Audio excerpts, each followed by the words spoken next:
Shri sir നമസ്കാരം. അമിത്ഷായ്ക്കെതിരായിക്കൊണ്ട് അംബേദ്കർ വിരുദ്ധ പരാമർശം നടത്തിയെന്ന വലിയ ആരോപണം ഉന്നയിച്ചുകൊണ്ട് സമരത്തിലാണ് കോൺഗ്രസ്. അമിത്ഷാ പറഞ്ഞ ഒരു കാര്യത്തെ കൃത്യമായി ഒരു കാര്യത്തെ പിടിച്ചു തൂങ്ങിക്കൊണ്ട് ഒരു കച്ചിത്തുരുമ്പ് തങ്ങൾക്ക് കിട്ടിയിരിക്കുന്നു എന്നുള്ള രീതിയിലാണ് കോൺഗ്രസിന്റെ പല പ്രകടനങ്ങളും പ്രവർത്തനങ്ങളും ഒക്കെ കാണുമ്പോൾ നമുക്ക് മനസ്സിലാവുന്നത്. ഈ സമയത്ത് തന്നെയാണ് ചില കാര്യങ്ങൾ ചർച്ചയാവുന്നത്. എന്ന് മുതലാണ് കോൺഗ്രസിന് ഈ പറയുന്ന അംബേദ്കറോട് ഇത്ര സ്നേഹം തുടങ്ങിയത്? അംബേദ്കറോട് കോൺഗ്രസ് എന്തെല്ലാം ചെയ്തിട്ടുണ്ട്? ഇപ്പോഴത്തെ ഒരു രാഷ്ട്രീയ സാഹചര്യം മുതലെടുക്കുന്നതിന് വേണ്ടി വലിയ രീതിയിലുള്ള അംബേദ്കർ സ്നേഹം നടിക്കുന്ന കോൺഗ്രസ് പഴയകാല ചരിത്രം മറന്നു പോകരുത് എന്നുള്ള രീതിയിലുള്ള വിമർശനങ്ങളൊക്കെ വരുന്നുണ്ട്. യഥാർത്ഥത്തിൽ കോൺഗ്രസിന്റെ ഈ പറയുന്ന സമരങ്ങളിലും അല്ലെങ്കിൽ ഈ പറയുന്ന പ്രതിഷേധങ്ങളിലും ഒക്കെ സത്യസന്ധത നമുക്ക് പ്രതീക്ഷിക്കാമോ? പാർത്ഥൻ നമസ്കാരം. ഇതില് വളരെ രസകരമായിട്ടുള്ള ഒരു കാര്യമാണ്. അംബേദ്കർ ജീവിച്ചിരുന്ന സമയത്ത് അദ്ദേഹത്തിന്റെ അഭിപ്രായങ്ങൾ പ്രകടിപ്പിച്ചിരുന്ന സമയത്ത് അദ്ദേഹത്തിനെ ശക്തിയുക്തം എതിർത്തിരുന്ന ഒരു പ്രസ്ഥാനമായിരുന്നു കോൺഗ്രസ്. അപ്പൊ കോൺഗ്രസിനോടുള്ള അദ്ദേഹത്തിന്റെ ആശയവിരുദ്ധതയെ പറ്റി, കോൺഗ്രസ് ചെയ്തിരുന്ന പല കാര്യങ്ങളും തെറ്റാണ് എന്നതിനെ പറ്റി തന്റെ ജീവിതകാലത്ത് ആവോളം പറഞ്ഞിട്ടുള്ള, അതിനെക്കുറിച്ച് പ്രചരിപ്പിച്ചിട്ടുള്ള ഒരു വ്യക്തിയാണ് അംബേദ്കർ. അപ്പൊ ആ സമയത്തൊക്കെ തന്നെ അംബേദ്കറെ ഒരു രാഷ്ട്രീയ ശത്രു എന്ന രീതിയിലത്തേക്ക് കണ്ടിരുന്ന കോൺഗ്രസ് ഇന്ന് ജീവിച്ചിരിപ്പില്ലാത്ത അംബേദ്കറെ അവരുടെ ഏറ്റവും പ്രധാനപ്പെട്ട ആദർശ പുരുഷനാണ് എന്ന രീതിയിലത്തേക്കൊക്കെ തന്നെ കൊണ്ടു നടക്കുകയാണ് ഇപ്പൊ ചെയ്യുന്നത്. ഒരു പക്ഷേ ഈ ഒരു കോണ്ടെക്സ്റ്റിലാണ് നമ്മുടെ കേന്ദ്ര ആഭ്യന്തരമന്ത്രിയായിട്ടുള്ള ശ്രീ അമിത്ഷാ അംബേദ്കറെ കുറിച്ചുള്ള ഒരു പരാമർശം പോലും സഭയിൽ നടത്തിയത്. അദ്ദേഹം പറഞ്ഞത് എന്താണ്? ഇപ്പോ ഈ കോൺഗ്രസ്സുകാരെ പോലെയുള്ള ആൾക്കാർക്ക് അംബേദ്കർ അംബേദ്കർ അംബേദ്കർ അംബേദ്കർ എന്ന് പറയുന്നത് ഒരു ഫാഷനായി മാറിയിട്ടുണ്ട് എന്നാണ്. അപ്പൊ അത് അദ്ദേഹം പറയുന്ന സമയത്ത് ചെറിയ തോതിലുള്ള ചില പ്രതിഷേധങ്ങൾ ഇവിടെ ഉണ്ടാകുന്നുണ്ട്. എന്നിട്ടാണ് അദ്ദേഹം പറയുന്നത്, ഇത് ദൈവത്തിനെ കുറിച്ചാണ് ഇത്രയും നേരം അംബേദ്കറെ കുറിച്ച് പറയുന്നതിന് പകരം ദൈവത്തെക്കുറിച്ചാണ് അവർ പറഞ്ഞിരുന്നത് എങ്കിൽ 7 ജന്മം സ്വർഗം കിട്ടാനുള്ള കാര്യം അതാകുമായിരുന്നു എന്നാണ് അദ്ദേഹം പറയുന്നത്. അപ്പൊ അത് കോൺഗ്രസിനെയാണ് അദ്ദേഹം പരിഹസിക്കുന്നത്, അല്ലാതെ അംബേദ്കറെ അല്ല. ഇവിടെ അംബേദ്കറെ മോശമാക്കി ചിത്രീകരിക്കുന്ന രീതിയിലത്തേക്കോ അംബേദ്കറെ അപകീർത്തിപ്പെടുത്തുന്ന രീതിയിലത്തേക്കോ ഒരു പരാമർശം പോലും അദ്ദേഹത്തിന്റെ ഭാഗത്ത് നിന്ന് ഉണ്ടാകുന്നില്ല. മറിച്ച് ഇപ്പോ പുതുതായി വന്നു ചേർന്നിരിക്കുന്ന ഒരു അംബേദ്കർ സ്നേഹം കോൺഗ്രസിന് എന്തുകൊണ്ടാണ് എന്നാണ് അദ്ദേഹം ചോദിക്കുന്നത്. അതുകൊണ്ട് ഇപ്പൊ തൊട്ടതിനും പിടിച്ചതിനും എല്ലാം അംബേദ്കറുടെ പേര് പറയുന്ന, അതൊരു ഫാഷനായിട്ട് പറയുന്ന പാർട്ടിക്കാർക്ക് പകരം ദൈവത്തിന്റെ പേരാണ് പറഞ്ഞിരുന്നത് എങ്കിൽ സ്വർഗപ്രാപ്തിക്ക് പോലും അവസരം ഉണ്ടാകുന്ന അത്രയും തവണ അവർ അംബേദ്കറിനെ ഇപ്പോൾ ആവർത്തിച്ച് പല കാര്യങ്ങളിലും പറയുന്നുണ്ട് എന്നാണ് പറയുന്നത്. അപ്പൊ അതിൽ അംബേദ്കറെ അപകീർത്തിപ്പെടുത്തുന്ന കാര്യമില്ല, കോൺഗ്രസിനെ അദ്ദേഹം പരിഹസിക്കുന്നുണ്ട് എന്നുള്ളത് വ്യക്തമാണ്. അത് അംബേദ്കറെ പരിഹസിക്കുകയല്ല എന്നുള്ളതിന്റെ ഏറ്റവും കൃത്യമായിട്ടുള്ള ഒരു ഉദാഹരണം ഇത് പറഞ്ഞതിന് തൊട്ട് ശേഷം അദ്ദേഹം പറയുന്നത്, ഇപ്പൊ എന്റെ ഹിന്ദി അത്ര നല്ലതല്ല കേട്ടോ, അപ്പൊ അതുകൊണ്ട് ഞാനതൊന്ന് നോട്ട് ചെയ്ത് വെച്ചിട്ടുണ്ട്. അദ്ദേഹം പറഞ്ഞത് തന്നെ അച്ഛി ബാത് ഹേ, അതായത് ഇങ്ങനെ അംബേദ്കറെ പറ്റി ഇങ്ങനെ പറഞ്ഞുകൊണ്ടിരിക്കുന്നത് നല്ല കാര്യമാണ്.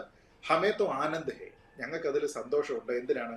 കി അംബേദ്കർ ക നാം ലേത്തെ ഹേ, നിങ്ങൾ ഇങ്ങനെ പലതവണയായിട്ട് അംബേദ്കറുടെ പേരെടുത്ത് പരാമർശിക്കുന്നതിൽ ഞങ്ങൾക്ക് സന്തോഷമേ ഉള്ളൂ, ഞങ്ങൾക്ക് തൃപ്തിയേ ഉള്ളൂ, ഇത് നല്ല കാര്യമാണ് എന്നാണ് പറഞ്ഞത്. എന്നിട്ട് അദ്ദേഹത്തിന്റെ പ്രസംഗം തുടരുകയാണ്. ആ സമയത്ത് പിന്നെ പ്രൊട്ടസ്റ്റ് അവിടെ ഇല്ല. എന്നിട്ട് പിന്നീട് എങ്ങനെയാണ് അംബേദ്കറെ കോൺഗ്രസ് കണ്ടിരുന്നത്, കോൺഗ്രസിനെ അംബേദ്കർ എങ്ങനെയാണ് കണ്ടിരുന്നത് തുടങ്ങിയ കാര്യങ്ങളെ പറ്റിയാണ് അദ്ദേഹം പിന്നീട് വളരെ വലിയ വിമർശനാത്മകമായിട്ട് അദ്ദേഹം സംസാരിക്കുന്നത്. അപ്പൊ ആ സമയത്ത് വളരെ ലൈറ്റ് ആയിട്ടുണ്ടായിരുന്ന ഒരു പ്രതിഷേധം പിന്നീട് ആ പ്രതിഷേധം നിർത്തി എന്താണ് അമിത്ഷാ പറഞ്ഞത് എന്നതിനെ പറ്റി ശ്രദ്ധിക്കാൻ തയ്യാറായ ഒരു പ്രതിപക്ഷം ഇപ്പോ ഇതൊരു വലിയ വിഷയമാണ്, ഇവിടെ അംബേദ്കറെ അവഹേളിച്ചിരിക്കുകയാണ് എന്നൊക്കെ പറഞ്ഞുകൊണ്ട് വെറുതെ ഒരു നാടകം കളിക്കുകയാണ് എന്നുള്ള പ്രതീതിയാണ് ഉണ്ടാവുക. കാരണം അംബേദ്കറെ ആരെങ്കിലും വിമർശിച്ചിട്ടുണ്ടെങ്കിൽ അത് വിമർശിക്കാൻ അവർക്കുള്ള അവകാശമുണ്ട്, മറ്റാരെയും വിമർശിക്കുന്നത് പോലെയാണ്. പക്ഷെ അനാവശ്യമായിട്ട് പരിഹസിച്ചിട്ടുണ്ടെങ്കിൽ, അദ്ദേഹത്തിനെ അപകീർത്തിപ്പെടുത്തിയിട്ടുണ്ടെങ്കിൽ അത് ഗുരുതരമായിട്ടുള്ള ഒരു പ്രശ്നമാണ്. കാരണം നമ്മുടെ കോൺസ്റ്റിറ്റ്യൂഷൻ മേക്കർ എന്ന രീതിയിലേക്ക് നമ്മൾ പല ആൾക്കാരും ആ സഭയിൽ ഉണ്ടായിരുന്നുവെങ്കിൽ പോലും അതിന്റെ ക്രെഡിറ്റ് നമ്മൾ നൽകുന്നത് പോലും അംബേദ്കറിനാണ്. അദ്ദേഹത്തിന്റെ കോൺട്രിബ്യൂഷൻസ് അത്രത്തോളം നിസ്തുലമാണ്. അത് ഭരണഘടനയ്ക്ക് മാത്രമല്ല, നമ്മുടെ നാട്ടിലുള്ള ദളിത് ഉന്നമനത്തിനുള്ള അദ്ദേഹത്തിന്റെ ശ്രമം ഉൾപ്പെടെ ഏറ്റവും ശ്ലാഘനീയമായിട്ടുള്ള പ്രവർത്തനമാണ്. അപ്പൊ അങ്ങനെയുള്ള ഒരാളിനെ അവഹേളിച്ചിട്ടുണ്ടെങ്കിൽ എന്തായിരുന്നു ആ അവഹേളനം എന്ന് കോൺഗ്രസ് പറയേണ്ടതുണ്ട്. അത് പറയുന്നില്ല. പകരം അമിത്ഷായുടെ പ്രസ്താവന അവഹേളനമായിരുന്നു, അതുകൊണ്ട് തന്നെ അദ്ദേഹം രാജിവെക്കണം എന്ന രീതിയിലത്തേക്കാണ് അവർ പറയുന്നത്. ഇപ്പൊ ഈ കോൺഗ്രസിന് ഈ പറഞ്ഞിരിക്കുന്ന ഒരു ന്യൂ ഫൗണ്ട് സ്നേഹം അംബേദ്കറോട് വന്നിട്ടുണ്ട് എന്ന് പറയുമ്പോൾ ഏറ്റവും പ്രധാനം അംബേദ്കറിന്റെ രാഷ്ട്രീയ നിലപാടുകളെ കോൺഗ്രസ് എങ്ങനെയാണ് നോക്കിക്കണ്ടിരുന്നത് എന്നുള്ളതാണ്. നമുക്കറിയാം, ഇവിടെ ആദ്യമായിട്ട് ജനറൽ ഇലക്ഷൻ നടക്കുന്നത് 52 വരുന്നു. ആ 52 ഇലക്ഷൻ വരുന്ന സമയത്ത് അംബേദ്കർ മത്സരിക്കുമ്പോൾ എങ്കിൽ കോൺഗ്രസ് അദ്ദേഹത്തിന് പിന്തുണ കൊടുക്കണമായിരുന്നു. അന്ന് കോൺഗ്രസ് പിന്തുണ കൊടുത്തില്ല എന്ന് തന്നെയല്ല, അദ്ദേഹത്തിനെതിരെ പാർട്ടിക്കാരനെ നിർത്തി തെരഞ്ഞെടുപ്പിൽ അതിശക്തമായി അംബേദ്കർ വിരുദ്ധ ക്യാമ്പയിൻ നടത്തി അങ്ങനെ സ്വന്തം നേതാവിനെ ജയിപ്പിച്ചെടുത്തു. അപ്പോൾ അന്ന് അംബേദ്കർ എനിക്ക് തോന്നുന്നു വോട്ടിന്റെ എണ്ണം നോക്കിക്കഴിഞ്ഞാൽ മൂന്നാമതോ നാലാമതോ ഒക്കെ ആയി വളരെ താഴെ പോയി. എനിക്ക് തോന്നുന്നു 15,000 വരെ വോട്ടുകളാണ് പരാജയപ്പെട്ടത്. വളരെ രസകരമായിട്ടുള്ള കാര്യം, സ്വതന്ത്ര ഇന്ത്യയിൽ ഒരുപക്ഷെ ഒരു തെരഞ്ഞെടുപ്പ് നടന്നതിന് ശേഷം ആ തെരഞ്ഞെടുപ്പിൽ ഒരു പ്രശ്നമുണ്ട് എന്ന് പറഞ്ഞിട്ട് ആദ്യത്തെ കംപ്ലൈന്റ് ഒരുപക്ഷെ രജിസ്റ്റർ ചെയ്തിരിക്കുന്നത് പോലും അംബേദ്കർ ആയിരിക്കും. കാരണം അന്ന് അദ്ദേഹം ആരോപണം ഉന്നയിച്ചത് തന്നെ ഈ ഇലക്ഷനിൽ 78,000-ഓളം വോട്ടുകൾ എണ്ണിയില്ല എന്നാണ്. അതായത് അദ്ദേഹത്തിന്റെ കോൺസ്റ്റിറ്റ്യുവൻസിയിൽ, അത് ബോംബെ നോർത്താണ്. ഇപ്പൊ ബോംബെ നോർത്തിൽ അന്നത്തെ കാലത്ത് 2 ആൾക്കാരെ തെരഞ്ഞെടുക്കാം. അതായത് അന്നുണ്ടായിരുന്ന ഈ റിസർവ്ഡ് സീറ്റുകൾ വർക്ക് ചെയ്യുന്നത് ഒരു കോൺസ്റ്റിറ്റ്യുവൻസിയിൽ തന്നെ നമ്മൾ ജനറൽ കാറ്റഗറിയിൽ ഒരാളെ തെരഞ്ഞെടുക്കുന്നു, അതേപോലെ റിസർവ്ഡ് കാറ്റഗറിയിൽ ഒരാളെ തെരഞ്ഞെടുക്കുന്നു, അങ്ങനെയാണ്. അപ്പോൾ അദ്ദേഹം പറയുന്നത് പല ആൾക്കാരും എനിക്കെതിരെ ക്യാമ്പയിൻ നടത്തിയില്ലെങ്കിൽ കോൺഗ്രസ് ഉണ്ട്, ഇടതുപക്ഷമുണ്ട്, ഇവരെല്ലാവരും ചെയ്തിട്ടുണ്ട്. അവരെന്നിട്ട് ഈ വോട്ട് ചെയ്യേണ്ടത്, ആൾക്കാർ എങ്ങനെ വോട്ട് ചെയ്യുക എന്ന് പറയുന്നതിൽ ഇദ്ദേഹത്തിന് കൂടി കിട്ടുന്നത്, അതായത് ഈ 2 തരത്തിലുള്ള വോട്ടുകൾ കിട്ടുന്നതിന്റെ ഒരു 78,000 വോട്ടുകൾ അതിൽ വാലിഡ് അല്ല എന്ന് പറഞ്ഞ് തള്ളിയിരിക്കുന്നതിന്റെ പകുതി കിട്ടിയിരിക്കുന്നത് എസ് എ ഡാങ്കയ്ക്കാണെന്നാണ്. അപ്പൊ കമ്മ്യൂണിസ്റ്റ് ആചാര്യനായിരുന്ന എസ് എ ഡാങ്കെ ഇദ്ദേഹത്തിനെതിരെ അന്ന് മത്സരിച്ചിരുന്നതാണ്. അപ്പോൾ അദ്ദേഹത്തിനാണ് ആ വോട്ട് കിട്ടിയിരിക്കുന്നത്. അപ്പോൾ ആ വോട്ട് അദ്ദേഹത്തിന് കിട്ടാൻ അർഹതയുണ്ടോ? അത് റിസർവ്ഡ് ആയിരുന്ന ഒരാളിനല്ലേ പോകേണ്ടത് എന്ന രീതിയിലത്തേക്കുള്ള തർക്കമുണ്ടായിരുന്നു. ആ തർക്കത്തിൽ അവസാനം ഇത് പരാതി കൊടുത്തുവെങ്കിൽ പോലും അംബേദ്കറിന്റെ പക്ഷം വിജയിച്ചില്ല. പക്ഷെ എങ്കിൽ പോലും അദ്ദേഹമാണ് അന്ന് ഇവർക്ക് എല്ലാവർക്കും എതിരെ വന്ന് പരാതി കൊടുത്തിരുന്നത്. ഇത് ഒരു വിഷയം. രണ്ടാമത്തെ വിഷയം, അന്ന് 36,000-ൽ പരം വോട്ടുകൾക്കാണ് ശ്രീ അംബേദ്കർ പരാജയപ്പെട്ടതെന്നാണ് ഞാൻ മനസ്സിലാക്കുന്നത്.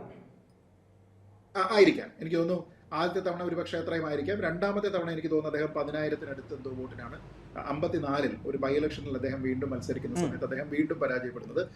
ഇൻട്രസ്റ്റിംഗ്ലി ആ സമയത്തും കോൺഗ്രസ് ആണ് ജയിച്ചിരിക്കുന്നത്. അപ്പോൾ ആ 2 തെരഞ്ഞെടുപ്പിലും ഇദ്ദേഹത്തെ പരാജയപ്പെടുത്താനായിട്ട് കോൺഗ്രസ് ശ്രമിച്ചു.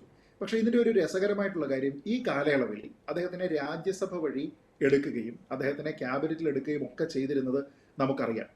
അപ്പോൾ ഇന്ത്യയിൽ ആദ്യം ഒരു ക്യാബിനറ്റ് ഉണ്ടാകുന്ന സമയത്ത് തന്നെ എനിക്ക് തോന്നുന്നു 15 മന്ത്രിമാരെന്തോ ആണ്. അതിലൊന്ന് അംബേദ്കർ ആയിരുന്നു. അതുപോലും കോൺഗ്രസിന്റെ ഒരു വിശാല മനസ്കത കൊണ്ടല്ല അദ്ദേഹത്തിനെ എടുത്തിരുന്നത്. പകരം അത് മഹാത്മാഗാന്ധിയുടെ നിർബന്ധപ്രകാരമാണ് ആദ്യമായിട്ട് ക്യാബിനറ്റ് ഫോം ചെയ്യുന്ന സമയത്ത് അതിലേക്ക് ഇദ്ദേഹത്തിനെ എടുക്കുന്നത്. ഇനി കോൺസ്റ്റിറ്റ്യൂവന്റ് അസംബ്ലിയിൽ, അപ്പൊ നമ്മൾ ഈ ഭരണഘടനയുമായി ബന്ധപ്പെട്ട് പറയുന്നത് കോൺസ്റ്റിറ്റ്യൂവന്റ് അസംബ്ലി ആണല്ലോ. ഈ കോൺസ്റ്റിറ്റ്യൂവന്റ് അസംബ്ലിയിൽ തന്നെ അംബേദ്കറിന് ആദ്യം സ്ഥാനം ഉണ്ടായിരുന്നില്ല എന്നും 296 അംഗങ്ങളെ അന്ന് തെരഞ്ഞെടുക്കുന്ന സമയത്ത് അതിൽ അംബേദ്കർ ഉണ്ടായിരുന്നില്ല എന്നും അവസാനം ബംഗാളിലുള്ള ഒരു നേതാവ്, ഒരു ദളിത് നേതാവ് പിന്മാറിയപ്പോൾ അതിന് പകരക്കാരനായിട്ടാണ് അംബേദ്കർ അവിടെ വരുന്നത് എന്ന രീതിയിലത്തേക്കും ഒക്കെ പറഞ്ഞിരുന്നു. പിന്നീട് അദ്ദേഹത്തിനെ ക്യാബിനറ്റിൽ എടുക്കുന്നത് പോലും ഈ രീതിയിലത്തേക്കുള്ള പ്രഷർ കാരണമായിരുന്നു, അതല്ലാതെ കോൺഗ്രസിന്റെ ഒരു വിശാല മനസ്കത കൊണ്ടല്ല എന്നുള്ളത്. ഇതിലൊരു പ്രത്യേകിച്ച് നമ്മൾ പറയേണ്ടുന്ന ഒരു കാര്യം, അംബേദ്കർ തെരഞ്ഞെടുപ്പിൽ മത്സരിക്കുന്ന സമയത്ത് അദ്ദേഹം ഏറ്റവും ശക്തമായിട്ട് പ്രചരണം നടത്തിയിരുന്നത് കോൺഗ്രസിനെതിരെയാണ്. അത് ചരിത്രകാരന്മാർ തന്നെ, ഇപ്പോൾ രാമചന്ദ്ര ഗുഹ തന്നെ അതിനെപ്പറ്റി ആവർത്തിച്ച് എഴുതിയിട്ടുണ്ട്. നെഹ്റുവിന്റെ വിദേശ നയത്തിനെ പോലും എതിർത്തുകൊണ്ടാണ് 1954-ലെ ഉപതെരഞ്ഞെടുപ്പിൽ അദ്ദേഹം മത്സരിക്കുന്നത്.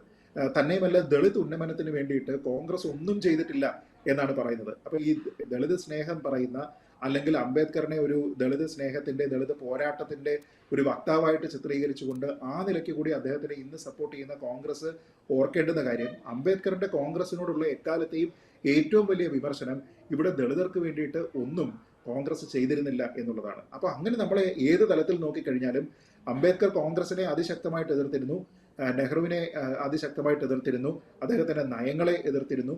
പക്ഷെ എന്നിട്ടും അന്ന് അംബേദ്കറെ എതിർത്തിരുന്ന, അംബേദ്കറെ തെരഞ്ഞെടുപ്പുകളിൽ 2 തവണ അദ്ദേഹം മത്സരിച്ചപ്പോഴും പരാജയപ്പെടുത്തിയിരുന്ന മറ്റുള്ള ആൾക്കാരുടെ നിർബന്ധത്താൽ മാത്രം അദ്ദേഹത്തെ അക്കോമഡേറ്റ് ചെയ്യാൻ തയ്യാറായിരുന്ന ഒരു പാർട്ടി ഇന്ന് അദ്ദേഹത്തിനോടുള്ള ഒരു സ്നേഹവും ഒക്കെ ആത്മാർത്ഥതയും ഒക്കെ തന്നെ ഇന്ന് പ്രകടിപ്പിക്കുമ്പോൾ അമിത്ഷാ പറഞ്ഞിരിക്കുന്നതിന്റെ കോണ്ടെക്സ്റ്റ് നമുക്ക് അവിടെയാണ് ക്ലിയർ ആവുക.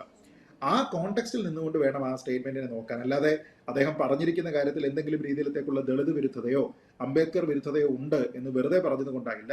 എന്താണ് അതിലെ പ്രശ്നം എന്ന് പറയണം. ഇവിടെ കോൺഗ്രസ് അത് പറയുന്നില്ല. പിന്നെന്താ സംഭവിക്കുക? ഇതിന്റെ പേരിൽ ഉന്തും തള്ളുമായി, വാക്കേറ്റമായി, പരാതികളായി, പോലീസ് സ്റ്റേഷനുകളിലുള്ള കംപ്ലൈന്റായി, അങ്ങോട്ടും ഇങ്ങോട്ടും BJP-കാരാണെങ്കിലും കോൺഗ്രസ്സുകാരാണെങ്കിലും ആ രീതിയിലത്തേക്ക് നമ്മുടെ പാർലമെന്റിനെ തന്നെ വളരെ മോശമായ രീതിയിലത്തേക്ക് ആൾക്കാർ കാണുന്ന രീതിയിലത്തേക്കുള്ള ഒരു ബിഹേവിയറാണ് ഇപ്പോൾ അവിടെ കാണിച്ചുകൊണ്ടിരിക്കുന്നത്. ഈ രീതിയിലത്തേക്ക് പെരുമാറുക എന്നുള്ളതല്ല നമ്മുടെ ജനപ്രതിനിധികൾ ചെയ്യേണ്ടത്.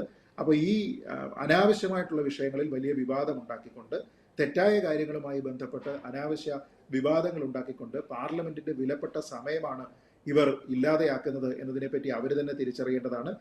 സീനിയർ ആയിട്ടുള്ള കോൺഗ്രസിന്റെ നേതാക്കന്മാരാണെങ്കിലും മറ്റ് പ്രതിപക്ഷ പാർട്ടികളുടെ നേതാക്കന്മാരാണെങ്കിലും ഈ വിഷയത്തിൽ ഇടപെട്ടുകൊണ്ട് ഇങ്ങനെയല്ല നമ്മളൊരു പ്രതിഷേധം അറിയിക്കേണ്ടത്, പാർലമെന്റിന്റെ സമയം കളഞ്ഞിട്ടല്ല അനാവശ്യമായിട്ട് പ്രതിഷേധം നടത്തേണ്ടത് എന്ന് പറയുകയാണ്. പക്ഷേ നേരത്തെ പറഞ്ഞതുപോലെ കിട്ടിയിരിക്കുന്ന ഒരു കച്ചിത്തുരുമ്പിൽ പിടിച്ചുകൊണ്ട് ദളിത് വിഭാഗത്തിലുള്ള ആൾക്കാരെ ഒപ്പം നിർത്താനായിട്ട് സാധിക്കുമോ എന്നുകൂടി കോൺഗ്രസ് ഇപ്പോൾ പയറ്റുകയാണ്. തെറ്റായിട്ടുള്ള കാര്യങ്ങൾ എടുത്തുകൊണ്ട് ആ രീതിയിലത്തേക്ക് പറയുമ്പോൾ അംബേദ്കറെ നിങ്ങൾ എങ്ങനെ പിന്തുണച്ചിരുന്നു എന്നുള്ള ഒരു ചോദ്യം പ്രസക്തമാകും. ആ ചോദ്യം കോൺഗ്രസിനോട് ചോദിച്ചു കഴിഞ്ഞാൽ കോൺഗ്രസ് അതിനെപ്പറ്റി പാർലമെന്റിൽ വിശദീകരിക്കാൻ നിർബന്ധിതമായി കഴിഞ്ഞാൽ എന്തൊക്കെയായിരിക്കും അവർ പറയുക എന്നുള്ളതാണ് എനിക്ക് ഏറ്റവും കൗതുകകരമായിട്ട് തോന്നുന്നത്. അങ്ങനെ ഒരു ഡിബേറ്റ് കൂടി ഉണ്ടാവട്ടെ എന്ന് നമുക്ക് പ്രത്യാശിക്കാം. തീർച്ചയായും. എന്തായാലും കോൺഗ്രസിന്റെ മുൻകാല ചരിത്രമെടുത്ത് പരിശോധിച്ചാൽ ഒരു ഹിന്ദു കോഡ് മാത്രം കൊണ്ടുവരുന്ന സമയത്ത് അംബേദ്കർ പറഞ്ഞു, എന്തിനാണ് നിങ്ങൾ ഹിന്ദു കോഡ് മാത്രം കൊണ്ടുവരുന്നത്? എല്ലാ മതവിഭാഗങ്ങൾക്കും, ഇസ്ലാമിനും അതുപോലെ തന്നെ ക്രിസ്ത്യാനികൾക്കും ഒക്കെ ഇന്ത്യയിലെ എല്ലാ ജനങ്ങൾക്കും ബാധകമായ ഒരു കോഡ് കൊണ്ടുവന്നുകൂടെ എന്ന് ചോദിച്ചപ്പോൾ ഞങ്ങൾക്കതിന് സൗകര്യമില്ല, നിങ്ങൾക്കിവിടെ നിൽക്കാൻ സൗകര്യമില്ലെങ്കിൽ നിങ്ങൾ പൊയ്ക്കോളൂ എന്ന് പറഞ്ഞുകൊണ്ട് അവിടെ നിന്ന് രാജിവെച്ച് പോയൊരു ചരിത്രം പോലും അംബേദ്കർക്കുണ്ട് എന്ന് എല്ലാ ആളുകളും മനസ്സിലാക്കേണ്ടതുണ്ട്. അവിടെ ഒന്നുമില്ലാത്ത അംബേദ്കർ സ്നേഹമാണ് ഇപ്പോൾ കോൺഗ്രസ് പൊതുജനങ്ങൾക്ക് മുമ്പിൽ കാണിച്ചുകൊണ്ടിരിക്കുന്നത്. ഇത് ഒരു ചരിത്രത്തോട് തന്നെ ചെയ്യുന്ന ഒരു നീതികേടാണ് എന്ന് മാത്രം പറഞ്ഞുകൊണ്ട് അങ്ങ് പറഞ്ഞ കാര്യങ്ങളിൽ കൃത്യമായ ഒരു ഉത്തരം എല്ലാത്തിനുമുണ്ട്. എന്തായാലും ഈ പറഞ്ഞ കാര്യങ്ങളെല്ലാം ജനങ്ങൾ മനസ്സിലാക്കുമെന്ന ഒരു ബോധ്യത്തോടു കൂടി നമുക്ക് ഈ ചർച്ച അവസാനിപ്പിക്കാം. എന്തായാലും ഈ ചർച്ചയിൽ പങ്കെടുത്തതിന് ഒരുപാട് നന്ദി. കൂടുതൽ വാർത്തകളും വിശേഷങ്ങളും നിങ്ങളിലേക്ക് എത്താൻ ABC മലയാളം സബ്സ്ക്രൈബ് ചെയ്യുക, ബെൽ ബട്ടണും അമർത്തുക.